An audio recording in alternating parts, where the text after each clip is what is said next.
नमस्कार, मैं कीर्ति और आप देख रहे हैं प्राइम टीवी। वक्त हो चला है पहाड़ समाचार का। ब्रिटेन में कोरोना का नया स्ट्रेन मिलने से दुनिया भर में दहशत है। भारत में भी कोरोना का नया स्ट्रेन दस्तक दे चुका है। ऐसे में हर स्तर पर एहतियात बरतने के निर्देश दिए गए हैं। उत्तराखंड में भी यूके से लौटे 7 प्रवासी कोरोना पॉजिटिव मिले हैं। ऐसे में शासन ने प्रदेश के सभी जिलों में सतर्कता और सख्त निगरानी रखने के निर्देश जारी किए हैं। नए साल को लेकर गाइडलाइन जारी की गई है। गाइडलाइन में नए साल के समारोह और सर्दियों को देखते हुए उचित कदम उठाने के निर्देश दिए गए हैं। मुख्य सचिव ओम प्रकाश की तरफ से जारी गाइडलाइन में कहा गया है कि कोरोना रोकथाम के लिए सुप्रीम कोर्ट द्वारा दिए गए निर्देशों का पालन किया जाए। उधर सुप्रीम कोर्ट ने अपने निर्देश में साफ कहा है कि राज्य से रोकथाम के लिए रात या सप्ताह के आखिर में कर्फ्यू लगाना सुनिश्चित करें। वहीं मसूरी में एक नए साल को लेकर पुलिस प्रशासन पूरी तरह से अलर्ट है। कोतवाल देवेंद्र असवाल ने बताया कि आने वाले नए साल में भारी संख्या में पर्यटक मसूरी की ओर रुख करेंगे, जिसके लिए पुलिस ने ट्रैफिक चार्ट पूरी तरह से तैयार कर लिया है। उन्होंने कहा है कि ज्यादा पर्यटकों की भीड़ को देखते हुए हमें अतिरिक्त पुलिस फोर्स भी दिया गया है और जहां जहां पर जाम की स्थिति बनती है वहां पर पुलिस फोर्स तैनात किया जाएगा। वहीं उन्होंने पार्किंग के सवाल पर कहा कि इस समय मसूरी में वाहनों को खड़ा करने के लिए 7 पार्किंग चयनित की गई है, जिसमें करीब 800 वाहन पार्क हो पाएंगे।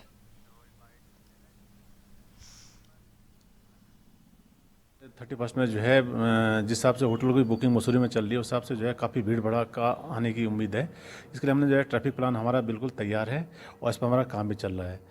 और अतिरिक्त फोर्स के रूप में हमारे पास जो है देहरादून से जो है सीपीयू के जो है 16 कर्मचारी और पीएससी के जो है 22-25 कर्मचारी पीएससी के मिल रहे हैं। और इसके अलावा जो है पुलिस ऑफिसर लाइन से हमें जो है काफ़ी फोर्स जो है दिया जा रहा है। इस समय हमारे पास जो है टोटल जो है 7 पार्किंग हमारे पास हैं, जिनमें से जो है एक मोटरसाइकिल पार्किंग हमारे जो है मॉडर्न स्कूल वाली पार्किंग इसमें शामिल है। और कम से कम हमारा 800-850 वाहन जो है हमारे पास इस पार्किंग में आराम से आ जाएंगे। और इसके अतिरिक्त जो होटलों की पार्किंग जो है इसके अलावा है। इस पूरी खबर पर जानकारी देने के लिए हमारे साथ हमारे फोन लाइन पर जुड़ चुके हैं हमारे संवाददाता शुभम गैरोल। शुभम, मैं आपसे ये जानना चाहूंगी किस तरह की गाइडलाइंस न्यू ईयर के मद्देनजर किस तरह की गाइडलाइंस जारी की गई हैं? जी बिल्कुल बता दूं मैं आपको कि मसूरी में जो पर्यटक स्थल होने के कारण यहाँ पे जो है 31 तारीख को जो है भीड़ जो है हर साल की तरह उमड़ती है। और इस बार जो कहा गया कि काफी भीड़ देखने को मिलेगी। इस तरीके से मौसम का रुख है, बिल्कुल कभी ठंडा कभी जो है यहाँ पे बर्फ पड़ने की आशंका भी बहुत पड़ रही है। लेकिन मैं आपको बता दूं जिस तरीके से गाइडलाइन आई है वो ये है कि किसी भी तरीके का सामाजिक तौर पर जो है पार्टी का जो ऑर्गेनाइजेशन होता है वो कुछ भी नहीं किया जाएगा। लोग अपना जो है आएंगे, अपना जो अपने स्वयं की तरीके से जो पार्टी करेंगे अपने कमरों में या बाहर बैठ के वही होगी। बाकी जो गाइडलाइन जो जारी की गई है, आदेश दिए गए हैं, वो सोशल डिस्टेंसिंग का पालन किया जाएगा। कोई भी व्यक्ति जो है बिना मास्क के दिखाई देगा, जो अगर व्यक्ति बिना मास्क के दिखाई देगा तो इस पर सख्त से सख्त कार्रवाई की जाएगी जो कोविड नियम के द्वारा की जाएगी। जो पार्टी प्रबंधक थे होटल्स में जिस तरह से पार्टी होती थी, उनका सुप्रीम कोर्ट का जो ये फैसला है उसको लेकर उनकी क्या कुछ राय है कि जिस तरह से वो हर बार न्यू ईयर और इस तरह के त्योहारों का इंतजार करते हैं अपने रोजगार में बढ़ावा देने के लिए, तो उनमें किस तरह की हलचल देखने को मिली है? जी बिल्कुल बता दूं, मेरे जो व्यापार संघ अध्यक्ष यहाँ रजत अग्रवाल है उनके द्वारा जो बताया गया वो ये बताया गया है कि अभी तक 90% जो होटल है पूरे पैक है 31 तारीख के लिए। और कहीं ना कहीं जिस तरीके से पार्टी जब होती थी यहाँ पे जो ऑर्गेनाइज की जाती थी, जो इस साल नहीं की जा रही है, उसमें कहीं ना कहीं नुकसान तो यहाँ पे व्यापारी को होगा। लेकिन कोविड के मद्देनजर रखते हुए जो है लोगों ने इस फैसले का स्वागत किया है और जो गाइडलाइंस दी गई उसे पालन करने का पूरा फैसला किया है। जो पर्यटक वहां पहुंच रहे हैं, जिस उत्साह से वो वहां पहुंच रहे थे कि पार्टी करने के लिए या जो भी बर्फबारी का लुत्फ उठाने के लिए, तो जिस तरह से रात्रि का जो कर्फ्यू घोषित कर दिया गया है सुप्रीम कोर्ट के द्वारा, तो उस पर आपको क्या लगता है कि पर्यटकों में किस तरह की चीजें देखने को मिल रही हैं? जी बिल्कुल बता दूं कि जिस तरीके से पर्यटक मसूरी में आते हैं उनको रोकथाम करना बहुत मुश्किल होता है। यहाँ पर जो देवेंद्र असवाल जो कोतवाल है मसूरी के, उनके द्वारा बताया गया है कि पुलिस का अतिरिक्त बल बुलवाया गया है यहाँ पर। और जहाँ तक लगता है कारण यहाँ पर जो रात्रि होगी लोगों की जो हलचल तो दिखेगी, लेकिन लोग अपने सोशल डिस्टेंसिंग और कोविड के तय पड़ेगी, वरना उनके खिलाफ सख्त से सख्त। बहुत बहुत शुक्रिया शुभम जी हमारे साथ जुड़ने के लिए। उत्तराखंड में नई शिक्षा नीति को लागू करने के लिए कई पहलुओं पर मंथन शुरू हो चुका है।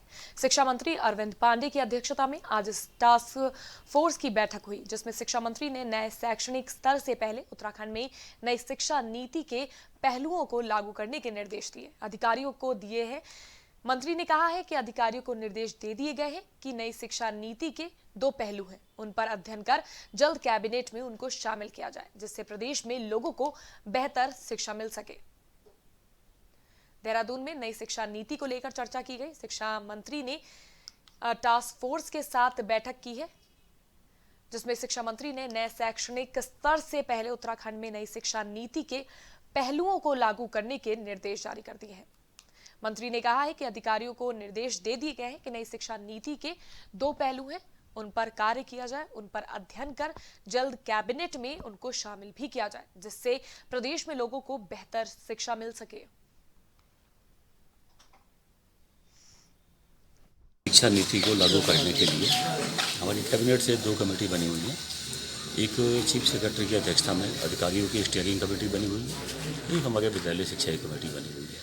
आज विद्यालय शिक्षा के माध्यम से जो टास्क फोर्स के में लोग हैं, इनके साथ हमने बैठक की और समीक्षा की कि नई शिक्षा नीति में जो प्रदेश की परिस्थितियों के अनुसार किन किन विषयों को लेने से हमको विद्यालय शिक्षा में लाभ होगा। आज हमने उसकी समीक्षा की और हमने कोशिश की कि जो हमारी प्राथमिक एजुकेशन है उसको मजबूती कैसे प्रदान की जाए। तो नई शिक्षा नीति में जो 5+3+3+4 की व्यवस्था है और जो व्यावसायिक शिक्षा है उसको हम कैसे लागू करें, इस प्रकार के बिंदुओं को आज हमने इसमें समावेश किया है।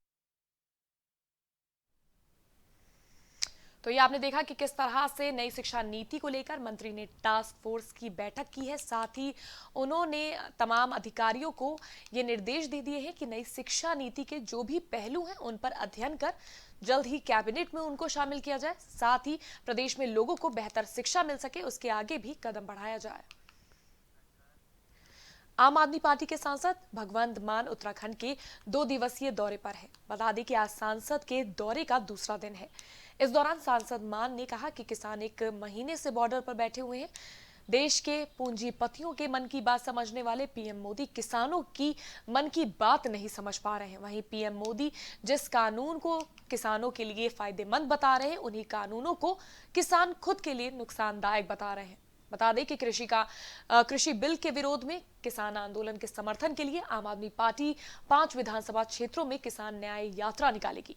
आज किसान न्याय यात्रा किच्छा और सितारगंज विधानसभा होते हुए गुरुद्वारे श्री नानक मत्ता साहिब के पास पहुंचेगी, जिसमें सांसद भगवंत सिंह शामिल होंगे।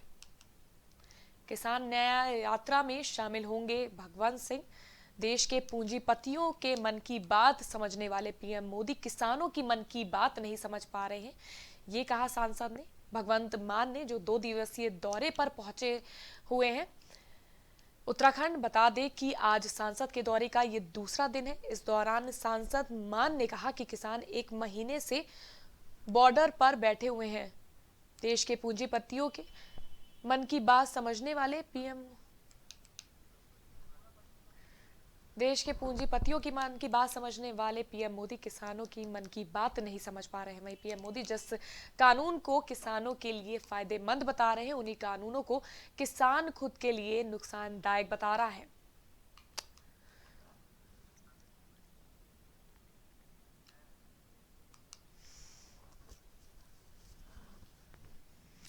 वहीं इस वक्त उत्तराखंड से एक बड़ी खबर सामने आ रही है। जी हां, उत्तराखंड से इस वक्त की बड़ी खबर सामने आ रही है।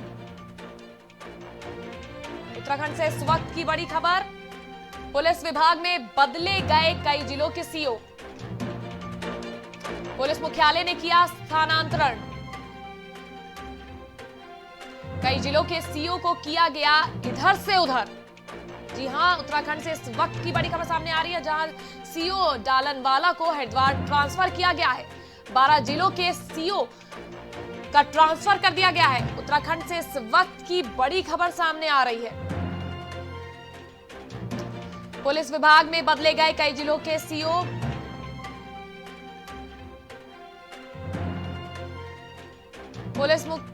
पुलिस मुख्यालय ने किया स्थानांतरण। बता दें कि इससे पहले पुलिस कई समय से सीओ के ट्रांसफर करने की बात की जा रही थी। वहीं सीओ डालनवाला को हरिद्वार ट्रांसफर किया गया है। 12 जिलों के सीओ का ट्रांसफर किया गया है।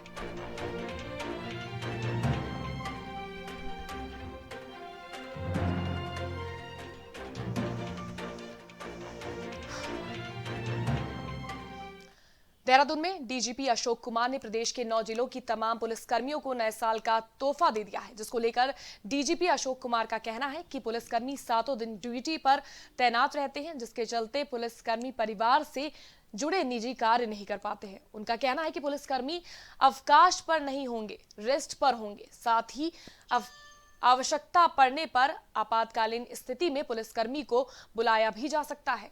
नए साल पर छुट्टी पे नहीं, रेस्ट पर होंगे तमाम पुलिसकर्मी। देहरादून में डीजीपी अशोक कुमार ने प्रदेश के 9 जिलों की तमाम पुलिसकर्मियों को नए साल का ये तोहफा दिया है, जिसको लेकर डीजीपी अशोक कुमार का कहना है कि पुलिसकर्मी 7 दिन ड्यूटी पर तैनात रहते हैं, जिसके चलते पुलिसकर्मी परिवार से जुड़े निजी कार्य नहीं कर पाते हैं और उन्हें नए साल पर डीजीपी ने ये सौगात दी है कि वो छुट्टी पर तो नहीं होंगे, लेकिन रेस्ट पर होंगे। साथ ही आवश्यकता पड़ने पर आपातकालीन स्थिति में पुलिसकर्मी को बुलाया भी जा सकता है।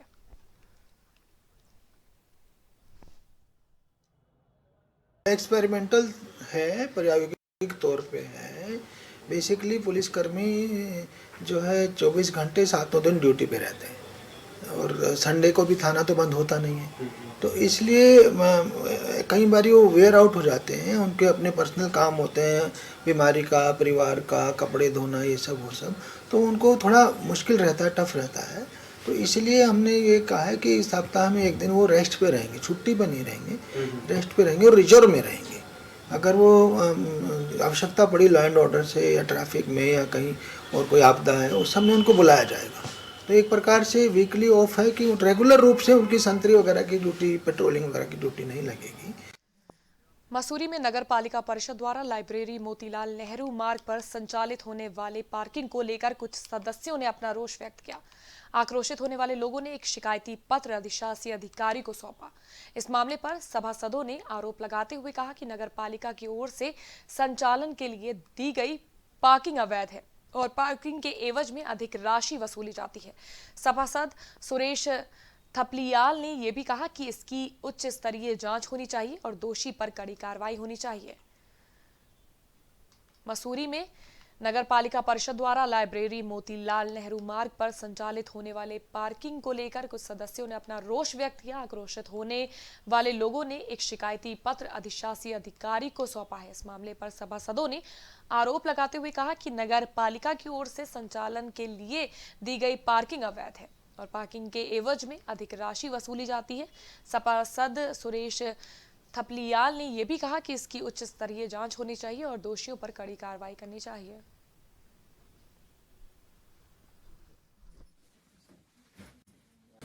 देखिए, आज मेरे पास माननीय सभासदगण आए हैं। उन्होंने अपना एक मांग पत्र दिया जिसमें उनका कहना है कि ये कुछ पार्किंग पिक्चर पैलेस से जो जैन धर्मशाला तक है जो की जा रही है, कुछ मनमाफिक रूप से की जा रही है।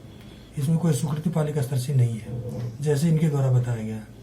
तो मैंने इसका तत्काल संज्ञान ले लिया है। मैं तत्काल इसमें टीएस से अपनी रिपोर्ट लेकर के और जो भी उचित कार्रवाई बनेगी उसको तत्काल करूँगा। एक तो हमें पार्किंग की जानकारी बाहरी लोगों से पता लगा कि आपका पिक्चर पैलेस से लेकर और जैन धर्मशाला तक ये अवैध रूप से पार्किंग की जा रही है, मनमाने ढंग से पैसे वसूल रहे हैं लोग। और साथ ही मोतीलाल हरनाम सिंह रोड पे भी, जिस पे कोर्ट का स्थगन आदेश पहले ही आ चुका था, उस पे भी पार्किंग की जा रही है, जो कि गलत है और हम इसका विरोध करते हैं। आज हमने अधिशासी अधिकारी महोदय को पत्र लिखा है और उसमें कहा है कि इसकी सही तथ्यों की जांच की जाए। तो ये थी उत्तराखंड से जुड़ी कुछ खास खबरें। फिलहाल के लिए बस इतना ही। मैं फिर हाजिर होंगी देश और दुनिया की तमाम खास खबरों के साथ।